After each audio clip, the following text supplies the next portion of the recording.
సీతాదేవికి అనసూయామాత బోధించిన పతివ్రతా ధర్మములు. రాజకుమారి వినుము.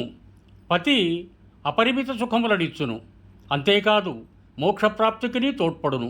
కనుక పతికి సేవలనర్పని సతి అధమురాలు. వృద్ధుడు రోగి అయిన పతి అయిన అవమానపరచు స్త్రీ నానావిధ నరకయాతనలను పొందును. త్రికరణ శుద్ధిగా పతిపాదములను సేవించయే స్త్రీకి ఏకైక ధర్మము. తన పతిని తప్ప స్వప్నమున కూడా పరపురుషుడి స్మరింపని స్త్రీయే ఉత్తమ పతివ్రత. పతిని మోసగించుచు పరపురుషుడి క్షణిక సుఖమునకై కకృత్యపడు స్త్రీ కులట అనబడును. మోసము కపటము లేకుండా పతివ్రతా ధర్మములను పాటించు స్త్రీ అనాయాసముగానే పరమపదమును పొందును.